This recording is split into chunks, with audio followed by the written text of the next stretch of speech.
Hello and welcome to highlights of round 7 of the 2024 Betfred Wheelchair Super League. We're back in the White Rose City of Leeds and it's arguably the biggest game of the season so far. Leeds are top of the table and are unbeaten so far this season. Halifax are second. We are in for an absolute treat today. If the Rhinos win, they'll have one hand on the League Leader Shield and the home semi-final when it comes September for the playoffs. Let's get straight to the action and see what happens.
So James Simpson, 56-54 win against your local rivals, but more importantly, you have the League Leader Shield for 5 years in a row. Congratulations. Yeah, thanks mate. It was weird, that wasn't even remotely in my mind when we were playing. Just wanted to get the win and carry on getting the best out of the players. You know, it's a bit of a cliche, but you're like, I'd rather get the most out of these players than win, and when getting the most out of these players leads to a win, it's the best feeling in the world, mate, watching them do that. And everyone chipped in. Everyone chipped in today, I noticed, even Becky. Becky played full 80 minutes. Becky came to the squad this year and we had a conversation. I was like, we'll try and get you on 20 minutes here, 20 minutes there. And with Nathan away, she had to step up. She played 80 minutes, you know. And I think she was brilliantly attacking was brilliant. She stopped to try in the far corner, which would have swung the game. Yep. She was fantastic. She was communicating. She's done everything we've spoke about and we wanted from each other. And I'm really proud of her. I'm proud of every single one of these players. even for different reasons. But Becky, I'm really proud of her today. Jodie, mate, Jodie goes so unnoticed. Jodie leads from the front. She's the captain of this team. She leads from the front. She plays 80 minutes every week. She tackles hard. She's always talking, and I feel like she's probably one of the standout players for me across the whole board for the year. I can guarantee she won't be up there as player of the year at the end of the year, but for me, she's one of the stalwarts of the game at the moment. And she was right place at the right time, right at the end. It's not the right place at the right time, mate. It's being positionally aware of where you need to be to score tries.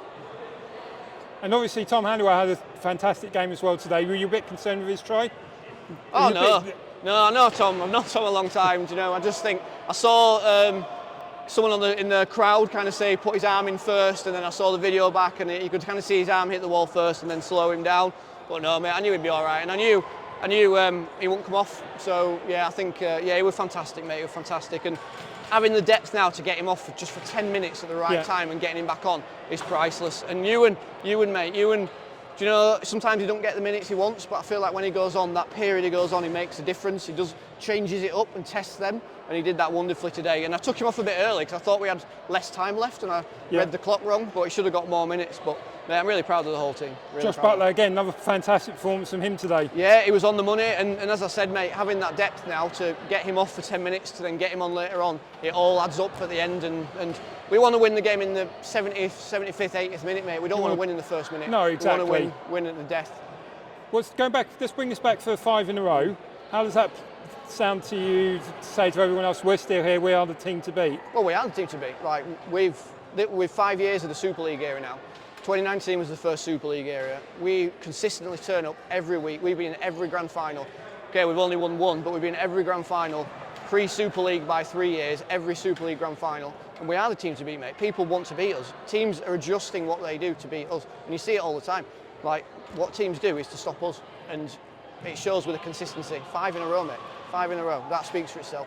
And obviously you've got a home semi-final as well. That's going to be pivotal come the end of the season. Yeah, it'll be back here, mate. We had a great crowd today. Leeds are playing at home, and we still had a really great crowd. We don't know who we'll get yet. You know, like, I think between the 3 teams before us, anyone could snatch it, depending on the day. So yeah, it'll be interesting. But we're not slowing down, mate. We've still got 2 big games to go ahead, 2 wins we've got to make, and we know those teams will probably be one of our semi-final teams as well. And obviously on the next game, you're back on the road against London. Last time out, you narrowly won. Are you going to be the same thing again this time around? Well, I said in one of the other interviews, I kind of kept it from the players, but the first 4 games of the year, I purposely manufactured the games so they would have to find a way to win. I swapped certain players at certain times. You know, when maybe we were winning, we were starting to get a lead, I would pull someone off. I'd do things to upset them and to try to make a bit of resilience and then find a way to win. Knowing that at the halfway point now, we were going to switch and we were going to go out there and we weren't going to do anything because I needed them to believe they could find a way to win, regardless of what happened. So, mate, we'll be going down to London full squad. Do you know, Nathan will be back and we'll be going down there to put a really strong performance in. So, yeah, we'll just see how the journey takes us. So it's congratulations to Leeds Rhinos who picked up a very important win at home today. But let's see what that win means to the table. So it's congratulations to Leeds Rhinos who not only take top spot but also the League Leaders Shield and the home semi-final in the playoffs come September. Halifax, despite the defeat today, Halifax remain in second place and in pole position to claim the other home semi-final spot in the playoffs come September. That's all the action from this week. Next week we will be back in West Yorkshire, this time in Halifax, to see how they get on against the London Regions and see if they can recover from this defeat. See you later.